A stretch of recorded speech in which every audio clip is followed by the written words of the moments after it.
The culture of accept and move on got us where we are today. We should know better being Muslims, but I guess I'm wrong. SUPKEM has always been a great disappointment when it comes to the expectation it attracts from Kenyan Muslims. This begs the question, why? And it begs the exact question, what exactly are we as Muslims, as a community, expecting from our leadership? Assalamu alaikum wa rahmatullahi wa barakatuh. It is exactly 7 minutes, 37 minutes to be precise, past 8 p.m. Welcome to the live real talk. That's the exact time of the live real talk. Welcome. My name is Kassim. And tonight, we'll be talking about the expectations of the Muslim community from their leadership. Have the leadership met the expectation from the Muslim community? And joining me this evening to talk about this issue, we have the CEO of Al-Amin Mosque, brother. Assalamu alaikum wa rahmatullahi wa barakatuh. Wa alaikum salam to the And the vice chair of MSAU, the Muslim Students Association of University of Nairobi. No, correct. Assalamu alaikum. Wa alaikum salam wa rahmatullahi wa Welcome so much, barakatuh. brother. Thank you. And last but not least, the best among us, we have the director of Hidayat Timeless, who has also interacted with the Muslim leadership in various circles. Assalamu alaikum wa rahmatullahi wa barakatuh.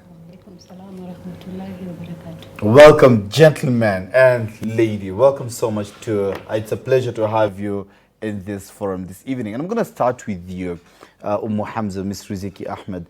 You have interacted mostly on the women front with the Muslim leadership in this country. What's your opinion on the state of the Muslim leadership as it is? I think at the moment the Muslims are not being led. I think we're actually running around blindly, and I think we're in need of leadership at the moment. So it is a vacuum of leadership? I think there's a vacuum, or whoever is leading is not actually influencing, because I think leadership is to influence people towards a common goal. So I don't feel like we are influenced towards a common goal. So at the moment I think there's something not really right within the leadership, and I think we're not feeling like we're being led. So is there a leadership, or is a leadership that's not effective? I think there is those people, or the people we perceive as our leaders. May they be scholars, may they be the imams, maybe the political, but we have people now whom we perceive as our leaders, and at the moment we are not feeling the leadership. Do you feel the same way, brother, being a youthful leader in your own capacity? Do you feel the same way? Well, I believe that it's that plus another thing. Most importantly, Muslim leaders, I believe, lack legitimacy from their own Muslim subjects. What do you mean by that? For me to acknowledge someone as my leader, for me to allow them, to give them room for them to act upon my needs and objectives, or the things that I require for a social life, I need to acknowledge that they are the person I might turn to in case of a particular predicament. But let's take, for instance, SUPKEM. I mean, how many Muslim youth, for instance, know who is the director of SUPKEM? No, who is the leader at SUPKEM? I mean, I can guarantee you that at least 50%, I've not taken this survey, but about 50% of the Muslim youth do not know the exact people in the hierarchy of the SUPKEM leadership. Is there interest to begin with? Are the youth interested in the first place to get to know the leaders in these spaces, in these organizations?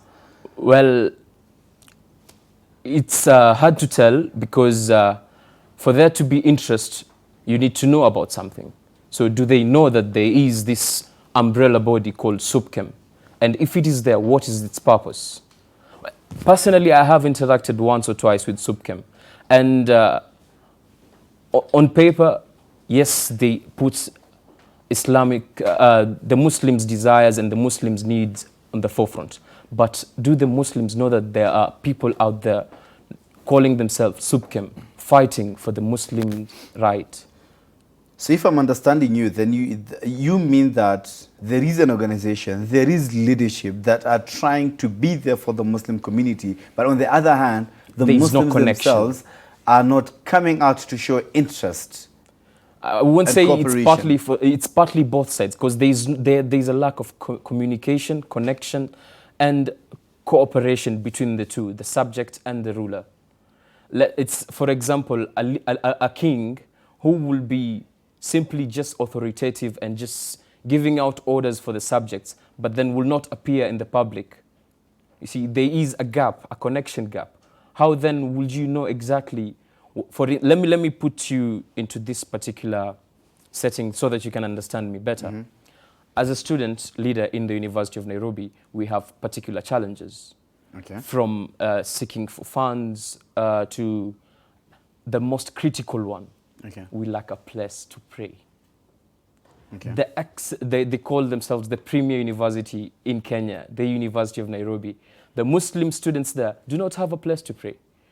I mean, who will they turn to assist them? SUPKEM. But then how do we get to SUPKEM? There's another challenge there. Maybe another question I'll ask. As a community, have we empowered SUPKEM enough? Anyway, we're going to come to that. We're not talking about SUPKEM, but generally we're talking about the Muslim leadership. And that begs the question. Ali Khalid, being the CEO of a Muslim institution and having interacted, of course, with the Muslim community in different capacities as well, it just begs the question, what is your opinion on a Muslim leader, leave alone the role of a Muslim leader? What is your definition of a Muslim leader to begin with? Assalamu alaikum. First, I'd like to say that we are here not to criticize and not to fire. Whatever we're going to speak here can be taken as good advice, so that what we wish for is for us all to become a better community with better living standards like any other community that we see or we feel like they are better than us, we being the best of Ummah. What I feel is we do have leaders, but leadership is in itself a question to be asked. And myself, I believe that in as much as we would want to call ourselves like, imaginary community that is up there, I believe there's a lot to be done from the leadership of the Muslims to better the standards of living of many Muslims who are languishing in poverty and sickness and social problems and social enmities.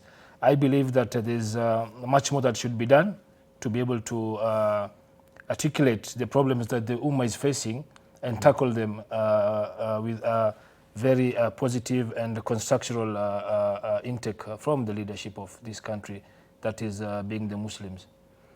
Coming back to the question, what is your definition as a person of a Muslim leader in this day and age? Who would you define as a Muslim leader? A Muslim leader, myself, I believe the role of Muslim leadership lies with the ulama. That is my take. Why I'm saying this is because if you look back in the times of Prophet ﷺ, he used to have the person who would be the governor of any city would send, he'd be the imam of that community. So we centralize leadership to the scholars, religious scholars Yes. in this nation. Interesting. Thank you so much. Mr. Ziki, the Muslim leadership in this nation, you say that there are structures, but they are not as effective as they ought to have been. In this space, are we as a community empowering these particular institutions to carry out their mandate that we still don't know where they're driving their mandate from, but the mandate that they claim to be having to serve the Ummah? An example, SUPKEM is supposed to be an umbrella body, bringing together masajid, that is mosques, Islamic institutions together under that umbrella, and then they become the supreme body leading the Muslims. NAMLEF, on the other hand, was formed because of a vacuum in this space that SUPKEM was supposed to fill on matters political representation and economic representation. So they formed a different body to try and spearhead Muslims' interest on this. Nonetheless, as a community, as a people, as the Muslims, are we empowering these institutions, these organizations to carry out their mandate? Okay, just like my brother here said, we're not here to criticize anybody, but I think for anybody to be taken seriously, may it be SUPKEM, may it be NAMLEF, they must come out to articulate the issues of the Muslims. Like, we're not seeing them on the forefront. When there are Muslim issues, We don't see somebody who is coming out as a Muslim leader, speaking as a Muslim leader on behalf of the Muslims. Like what we'll be seeing is a political figure speaking on behalf maybe of people from his own area. He will not come out speaking generally for the entire Muslim population. So I think a body like SUPKEM, once you call yourself an umbrella body, you're a body where you think you have grassroots from all over the country. You have masajids under you, you have so many other things. So we would want to see, if it is SUPKEM, coming out strongly. Anytime we are having an issue, we'd want to see SUPKEM coming out very strongly to articulate our issues. When we feel we have issues, we would want to know who at SUPKEM do we take our issues to. Like my brother was saying, like even the youth, they don't even know who is the leadership. Okay. I think we only get to know the leadership of SUPKEM when there are wrangles. That's when we start knowing, oh, there is so-and-so, there's a secretary general, there's a chairman, there's a who. We never get forums or even platforms where we get called and actually interact with them.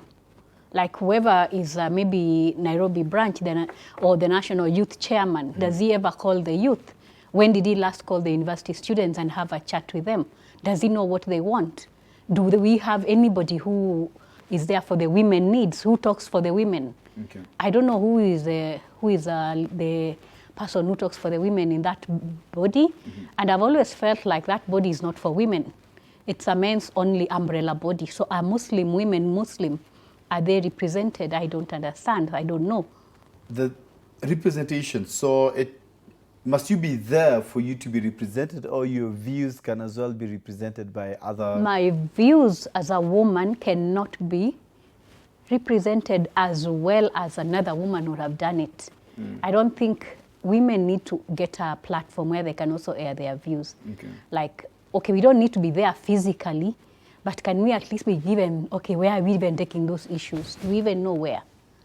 Like, I think there's this like a blind spot. You only get to hear these bodies when there's a wrangle. When there's no wrangle, everything is quiet, we are calm. If there is anything happening, maybe somebody is very sick in hospital, maybe there's an issue affecting the Muslim Ummah, you'll find there are certain people that people know, if I go to so-and-so, he'll articulate my issue. And this person will not be in leadership. So this person will just be a grassroots person, will do it there and that's it. So Muslims have actually learned we don't need our leaders. We are able to do stuff by ourselves, and that is what we are currently doing. That's what I believe. Thank you.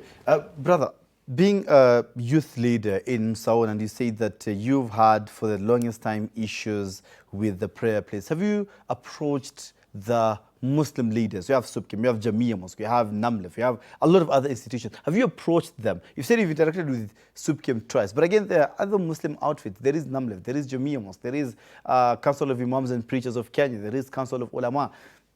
A number of them. Have you approached them? Well, before you approach someone to assist you, first of all, you must gauge whether they are in a position to assist you, or you'll just be burdening them with problems that they cannot really do anything to help. Or are you a metrics of measuring before going to them? Exactly. Do you think that will be prejudice?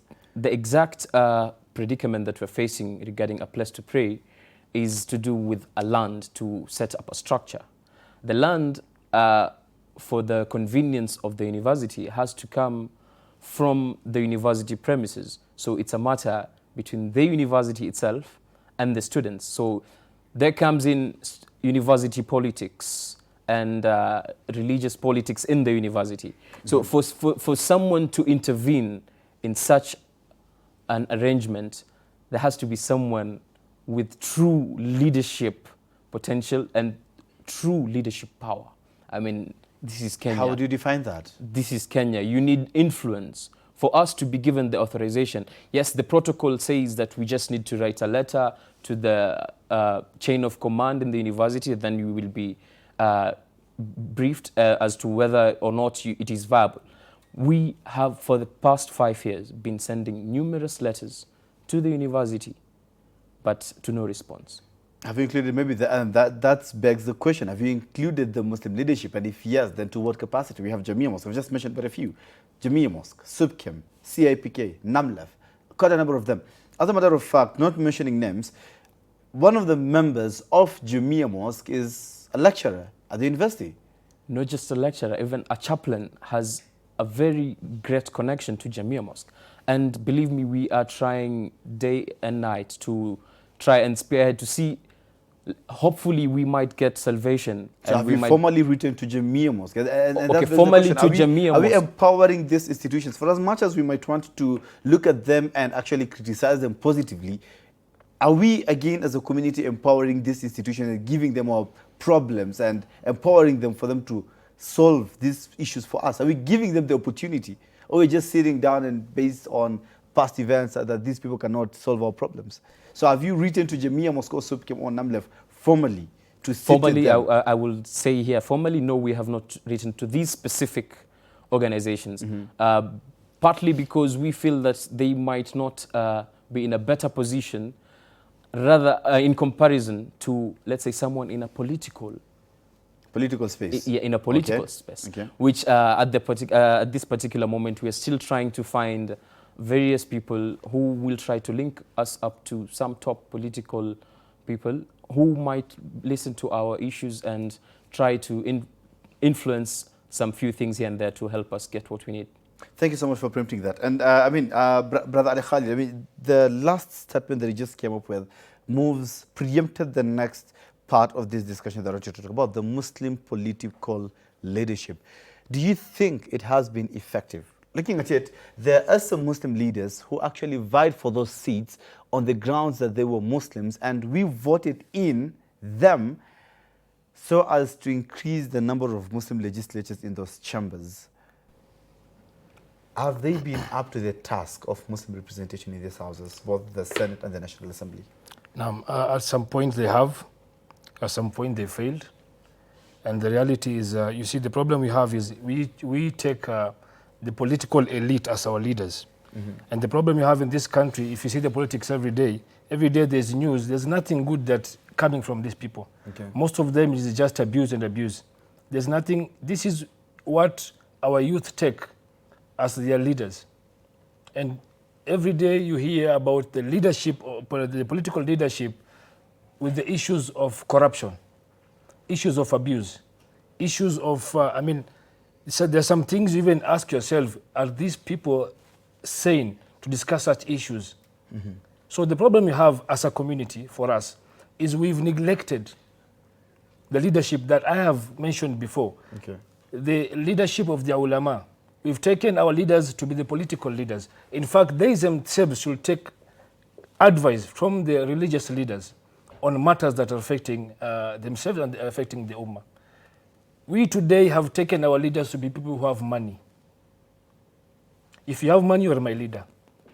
If you don't have money, you don't matter. Money attracts power, and power solves problems. Yes, this is the problem. This is where we've come to be today. Because if you're selecting a leader, you're looking for someone who has money, but he has no concern of the ummah.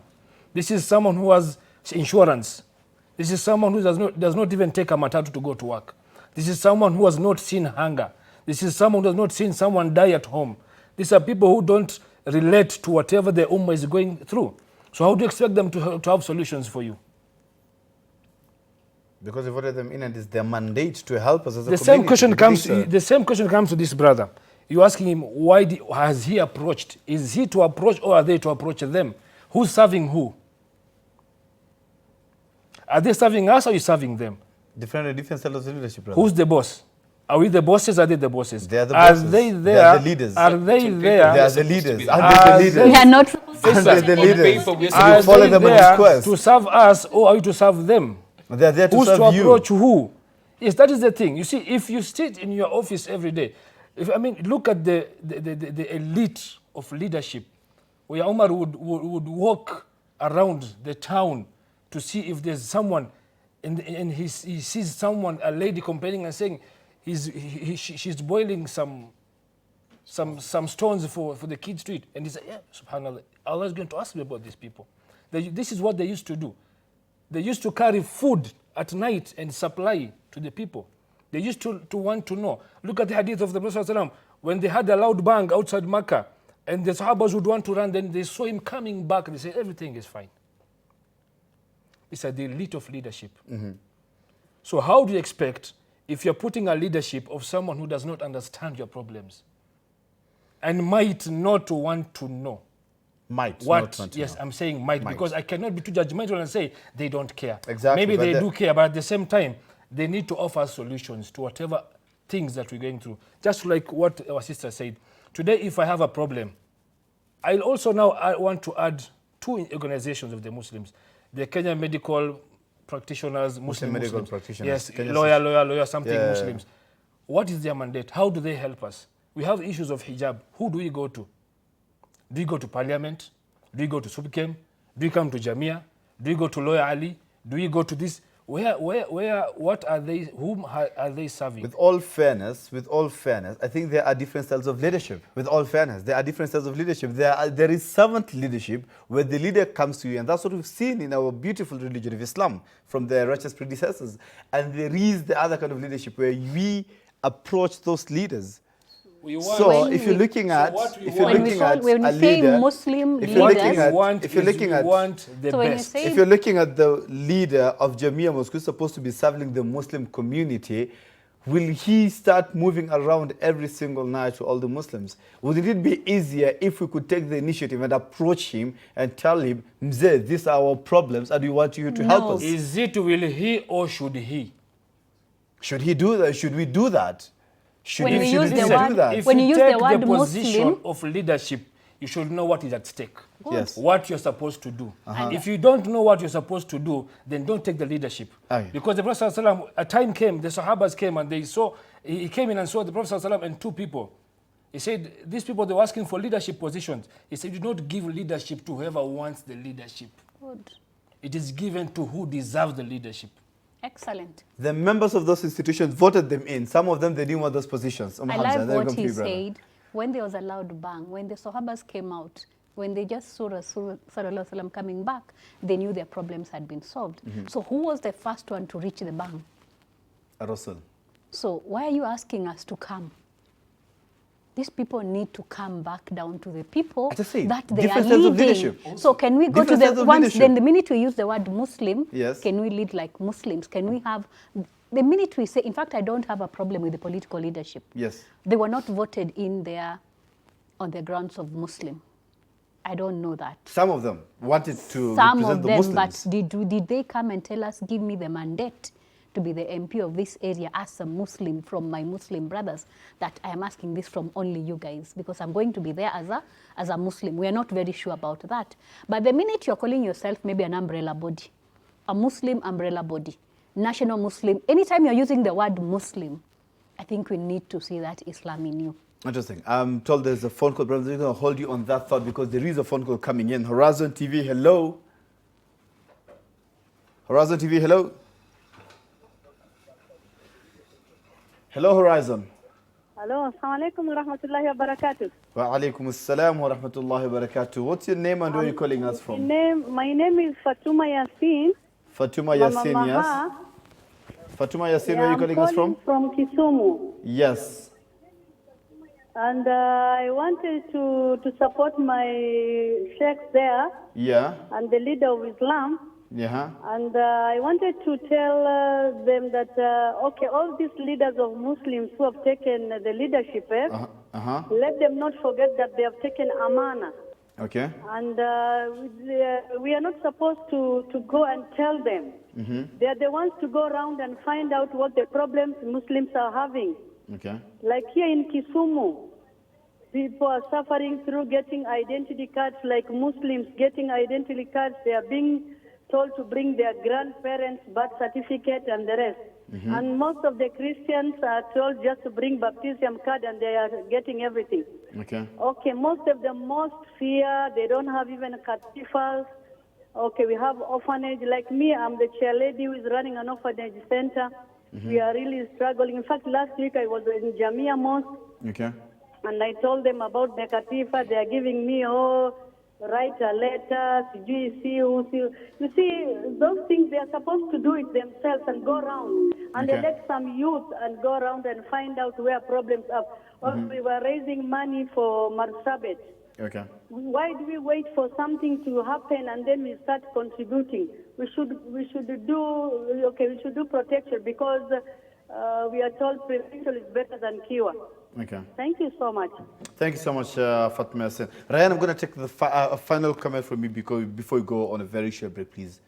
Yeah, you mentioned something about us following the leaders with our problems. Let's say then we, after electing them or after designating them to power, then let's say we are willing to go down to follow these people to their offices and even their residential places. Are they really available? I mean, how many? They should be available. But is it true? There is this popular saying that's going around that say vitu kwa ground The ni difference. and that's true. I can give you that for sure. Brother Faisal, you were with us with for the grand iftar Yes. the last Ramadan. Yes. We followed prominent people to assist us in organizing that event. Politicians. We had to knock a lot of doors for us to have that particular kind of event. And at least you got two. Alhamdulillah. At least. Fair enough. Did we now? Alhamdulillah. Alhamdulillah. But now the question is, did we now? Hold it on that. And that's how we're going to wrap it up this first segment. We are going on a very short break. Please do not go away because there is a lot to talk about. And keep those calls coming. Keep those texts coming on YouTube as well. Let me know what you think. Changia Mada. And do not go away because you're going to come back after this very short break.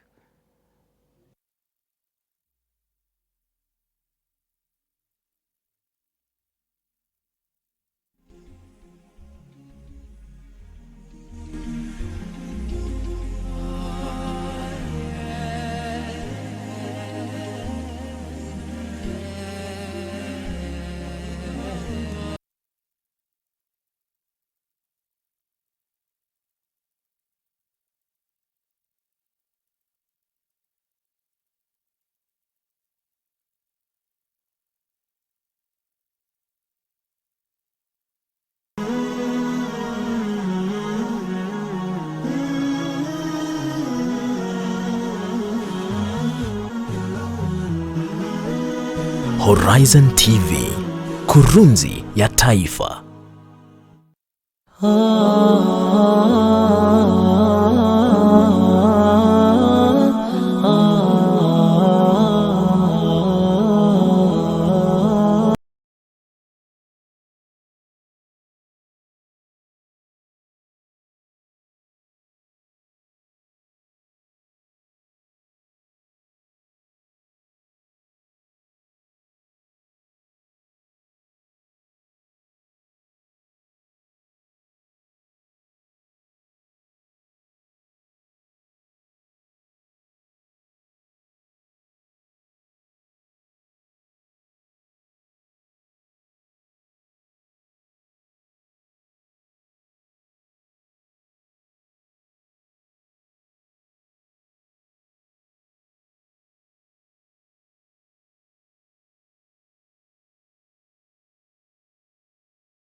Horizon TV, the beacon for the nation.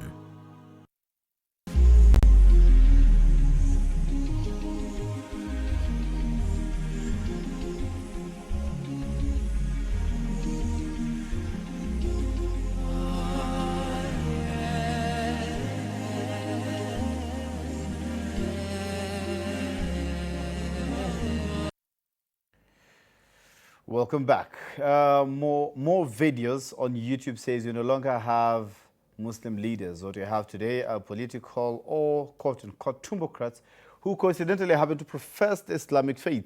All the Muslim bodies represent personal interest. And we were talking about the Muslim leaders in the political front and some leaders that were voted in on the basis that we are going to increase the number of Muslims. I need to draw your attention to the Senate this year, where the head of the Security Committee is a Muslim, and the Prevention of Terrorism Bill passed. It passed at the Senate level, and it's still at the National Assembly, where the Muslims objected the current bill and gave out their recommendations. The bill basically talks about administrators and school operators. The school administrators, the school heads also, that they're going to be victimized in case a student comes out of that particular institution and joins some of these extremist group. So again, has the political leadership met the objective? Rajan. What is the objective of the political leadership? Muslim representation. Is it now? And protect the Muslim interest in the government. But nobody is elected, not even the Chief Qadi is elected in a political body for the sole purpose of serving the Muslims' goals or the Muslims' issues. Nobody is elected for that mandate. That's one of the cards they're using when campaigning. But they also say, they come with 300 and tell you they'll build you roads, they build you schools, they'll build, I don't know, institutions, academic institutions. But do they do that? So, are you in other words saying that we have no Muslim political leadership in this country? We have political leaders who are Muslims, but we don't have Muslim political leaders. So we don't have political leadership in this country? That is solely for the interests of the Muslims. Again, just to insist on this question, it's a yes or no. Do you say that we don't have a political Muslim leadership in this country? Yes, I will confidently say that. We don't have a political Muslim leadership in this country. I see you're nodding in agreement. Yes, Do you I'm agree? agreeing. I'm agreeing totally with him. That we don't have a Muslim political leadership. leaders who are Muslim. Oh.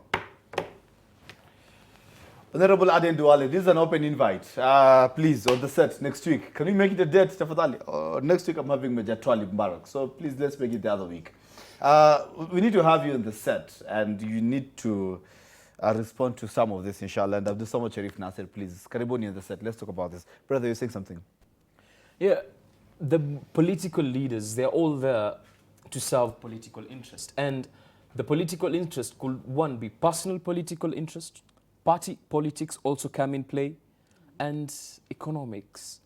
Before you are given or you get your chance to get that particular political seat, truth be told, in this Kenya, in this setting that we're in, a leader has, or the political leader has to spend a very huge amount of money. And the first goal they usually have, 80% at least, is to regain the money lost that he invested in getting that particular position. That's an assumption, of course. Because, I mean, It's not an assumption. it's what we're Let me assuming. take you to Because Mombasa. no one is here to reality. confirm or deny. Okay, let me take you to maybe Mombasa. just assuming from what we see and from what... Okay, 5 years ago or around that time, we had Governor of Mombasa, Joho. What did he used to do? He used, when the bridge at Buxton was being opened, a very huge feud between him and the president came about. What was it all about? What was he lamenting about? The people of Mombasa, the port, and amongst other things. Was it about the credit of the bridge, of the footbridge? Who takes the credit? It is not where he about was claiming that the bridge was by the county, UN entity, yeah, yet the through president the county is claiming that. But deep down, he also had other issues to lament about regarding the port. Okay. But then, just a few months ago, he was given a 40-year contract at the SGR to handle the cargo. dry port. Yeah. What is he saying about the Mombasa people today? The same things he was saying about, oh, we will not allow the port being taken to Naivasha, or we will lose jobs in Mombasa. The same thing is about to happen. The same Joho is still the governor. He's quiet.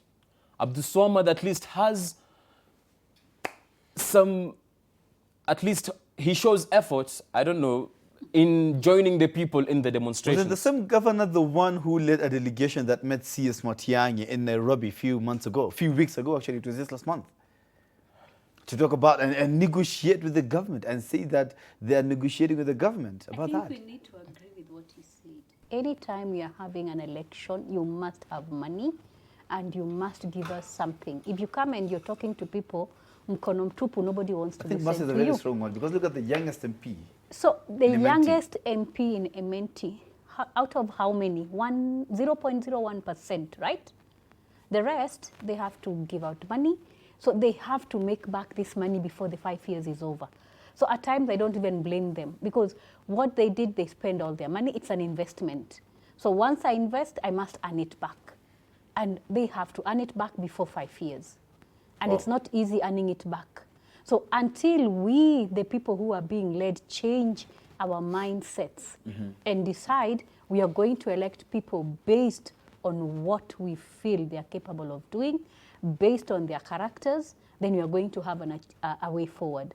But so long as we are still electing people based on how much they are giving us, based on if they are from my tribe, based on if they are my clan, and then the minute we put in Muslim, then they have a free ride. Thank you. There is a call coming in. Horizon TV, hello.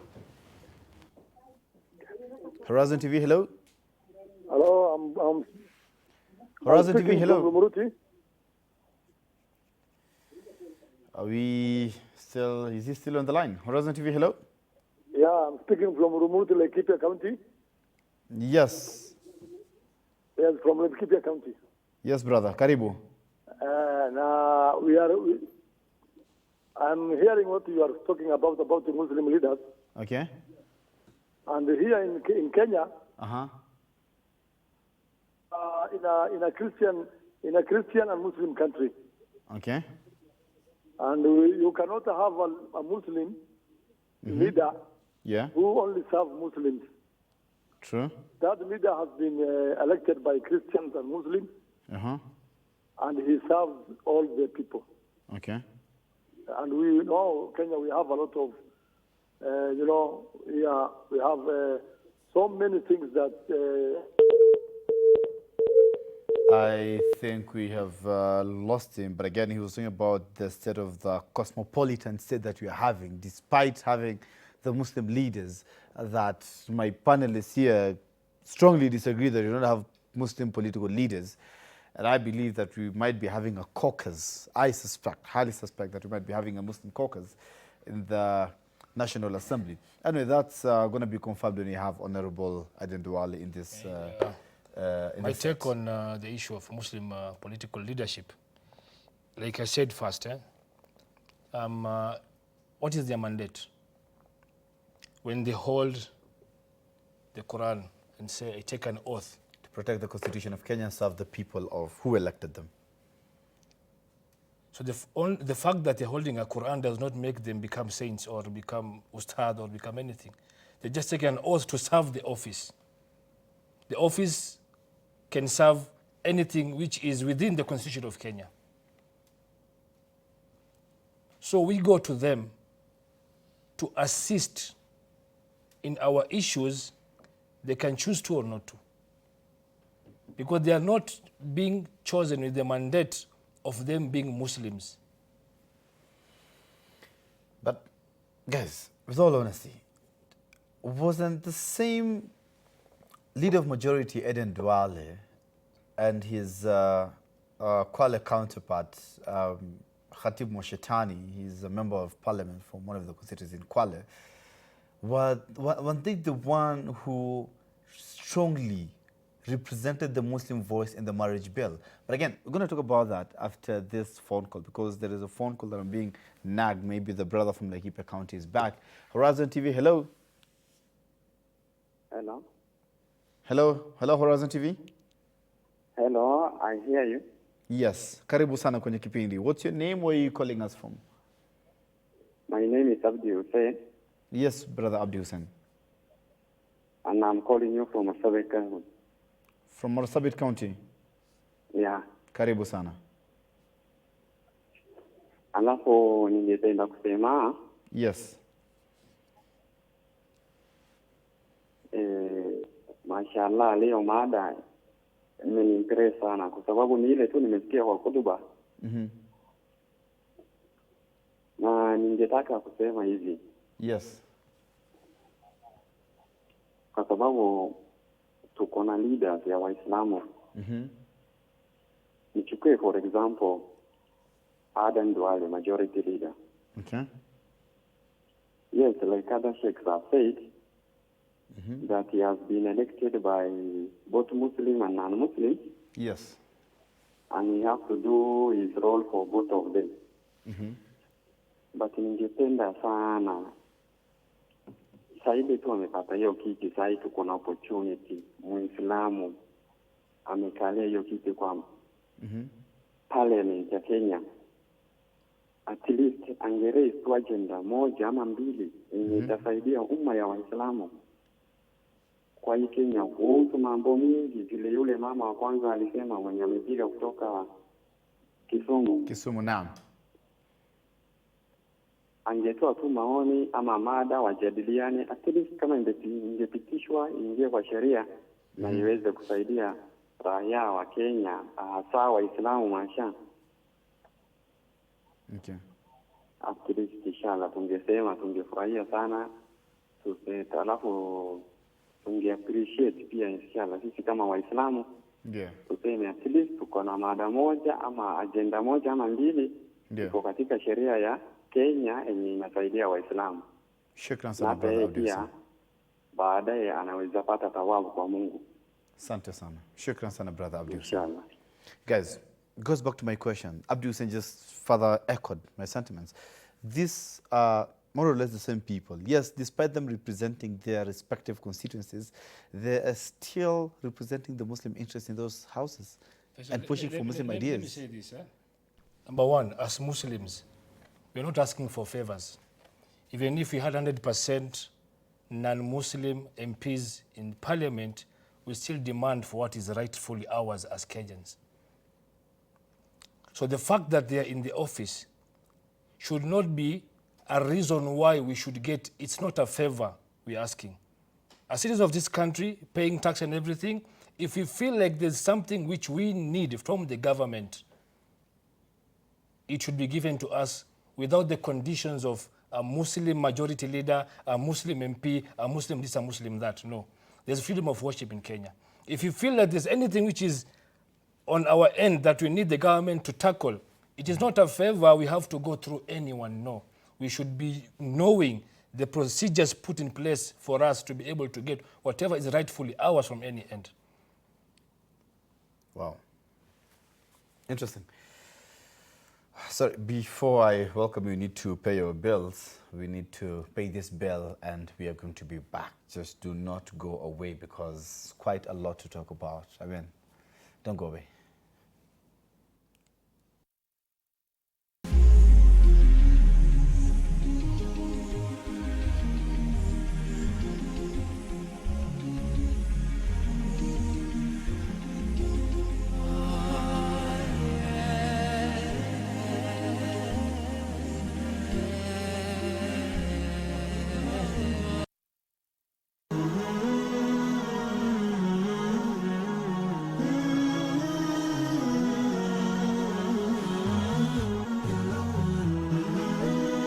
Horizon TV, the beacon for the nation.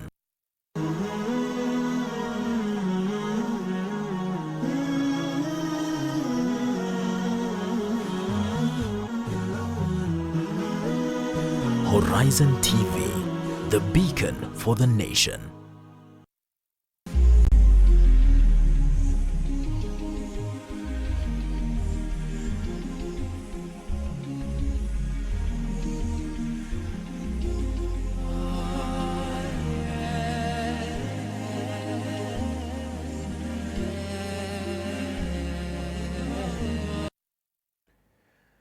Welcome back. And I'm told there's the phone on the line. Hello, Horizon TV.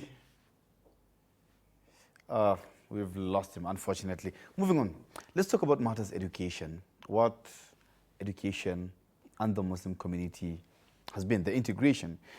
A delegation of Muslim leaders that we are talking about here left a couple of years ago to South Africa and benchmarked on three things: the Muslim media, Muslim education, and Islamic banking. And right now, one of the persons who was in the delegation sits back and says, Alhamdulillah, they have achieved. We have Muslim stations in this country, we have Muslim integrated systems, and we do have the Islamic banking system. Ms. Riziki Ahmed, you've been quoted to have said we all know 844 had a very workload. I'm going to get on that. I'm told there is a phone that's back. The caller is back. Horizon TV, hello. Horizon TV, hello. Hello. Hello, karibu sana kwenye kipindi. What's your name? Where are you calling us from, tafadhali? My name is Muhammad. Yes, Muhammad. Mimi kwa majina naitwa Muhammad. Yes, brother Muhammad. Where are you calling us from? Ningependa kuuliza kwamba Naam. I'm calling you from Nakuru. Yes, tafadhali punguza sauti ya TV, brother Muhammad, tukusikize vizuri. Kuna kama tungepata viongozi ambao wangetusaidia kama Waislamu. Okay.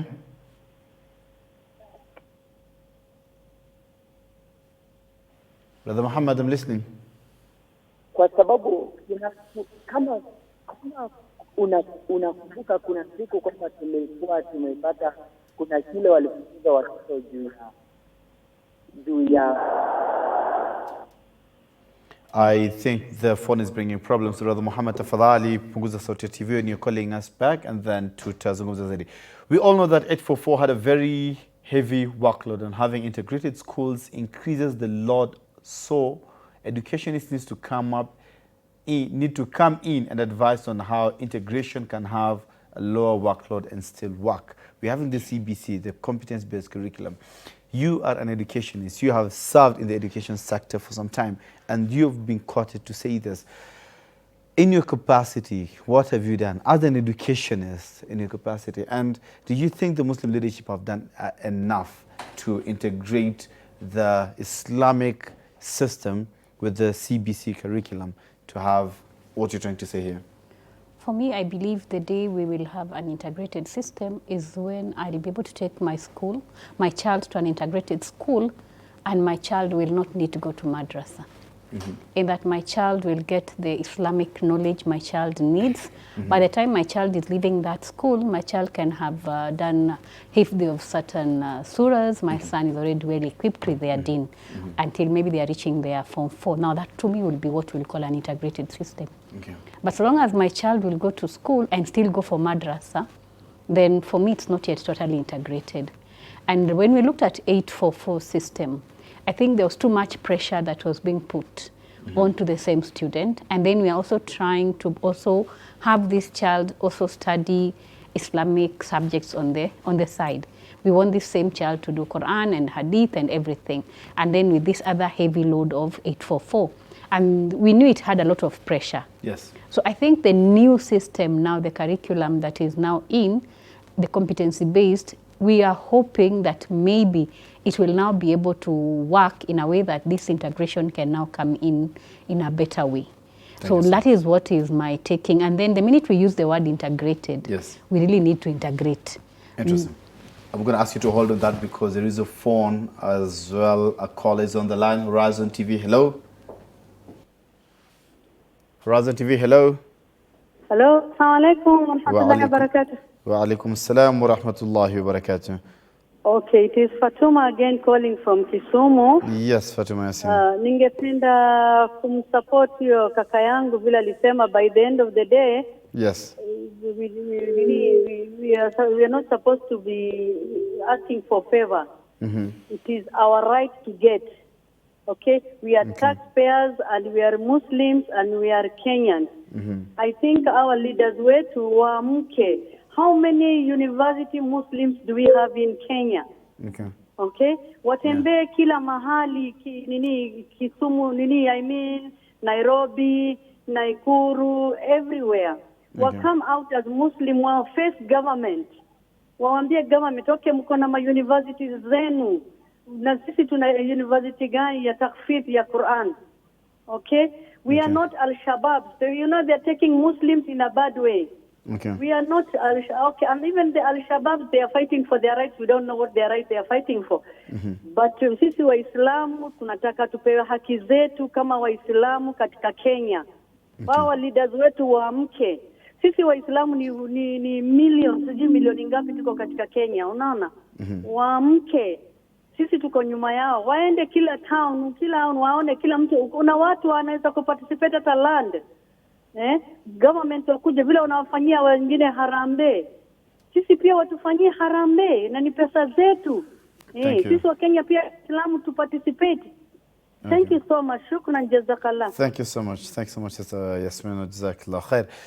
Brother Ryan, you are in an institution studying medicine and not medicine, engineering.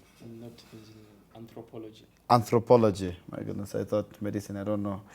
All the vice chairmen from Sauna, always medical students. So I thought you were one of them. You're in a school studying anthropology. And we have Muslim institutions offering from basic, primary, secondary, up to tertiary level of education. In your own opinion, as a student, do you think these institutions are actually producing the right caliber in the market that are expected? And if yes, or if no, if yes and no, what impact can the Muslim leadership throw in to better the situation? Well, are the schools producing the right product for the market?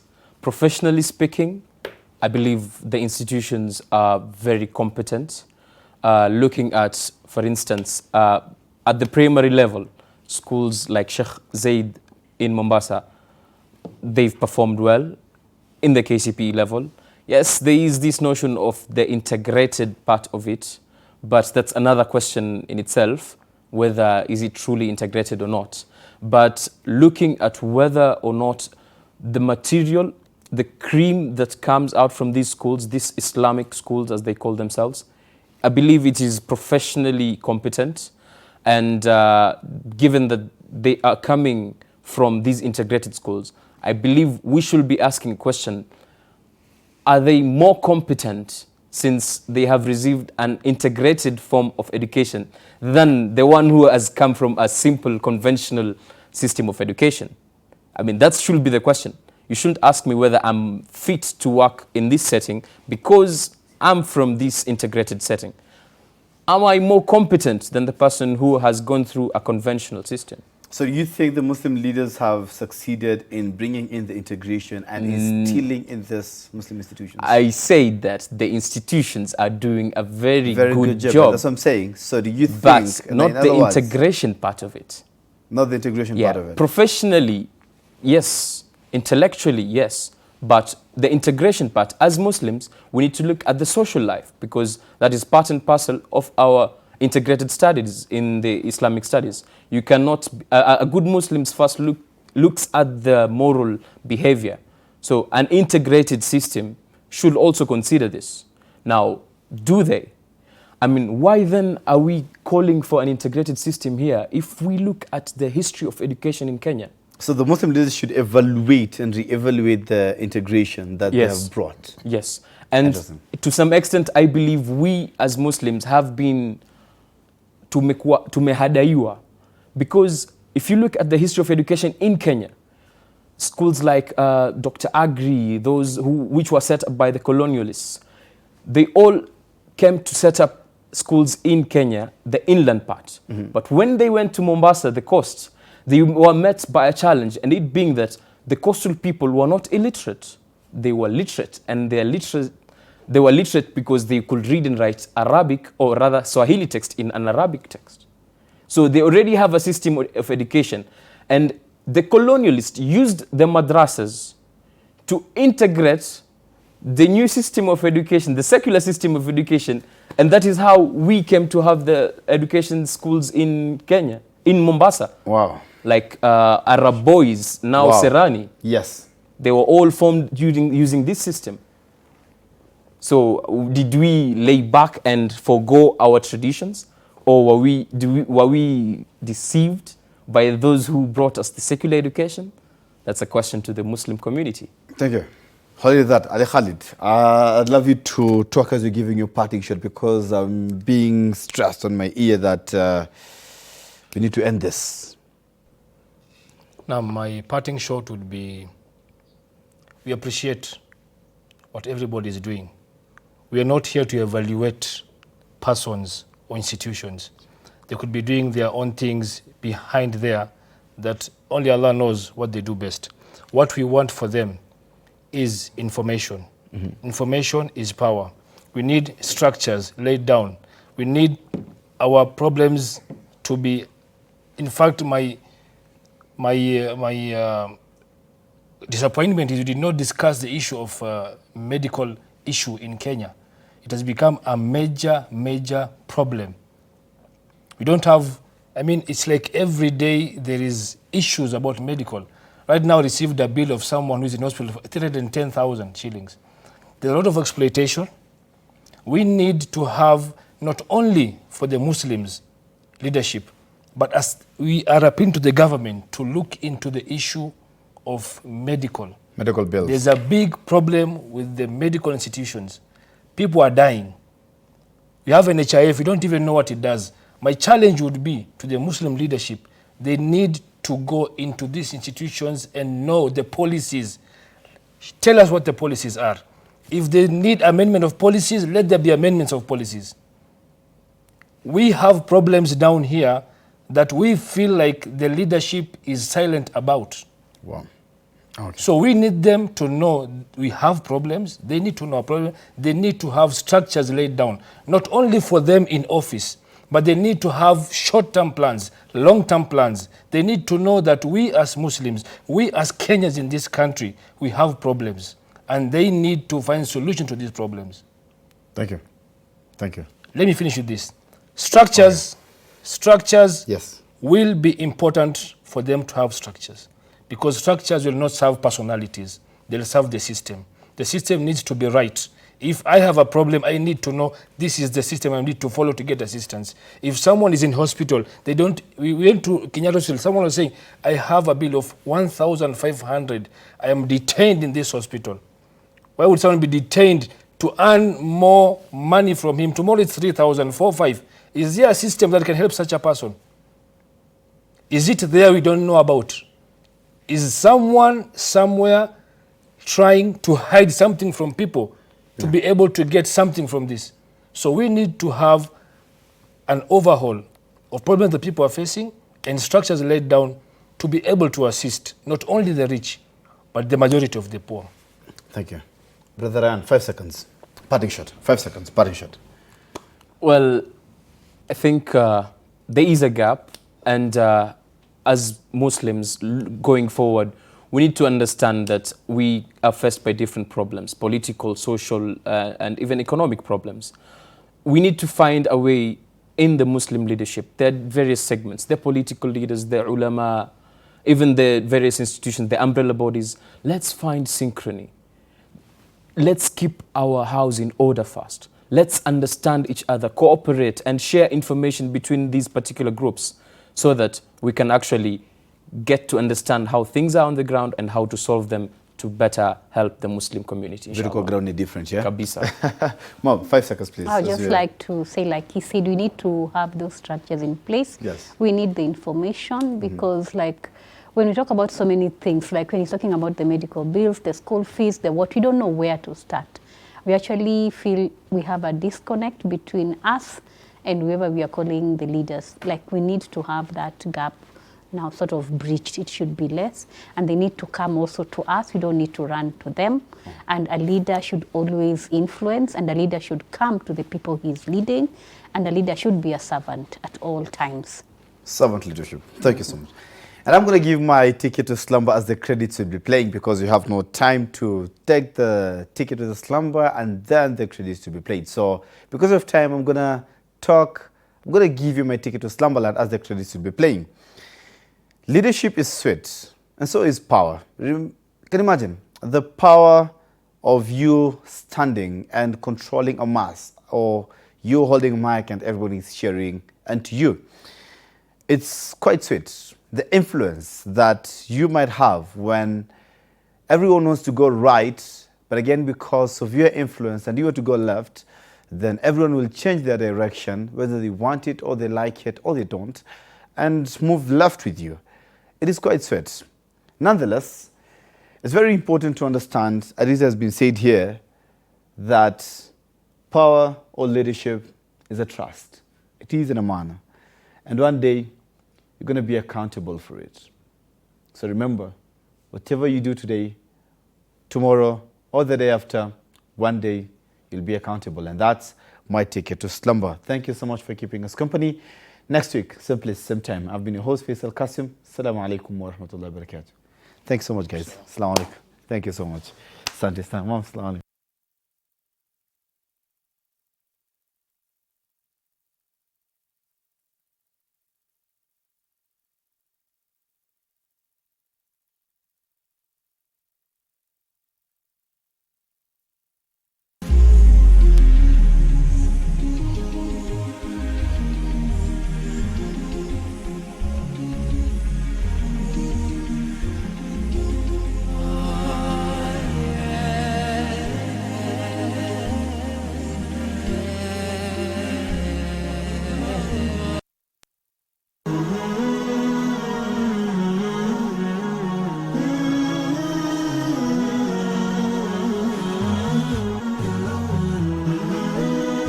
Horizon TV, the beacon for the nation.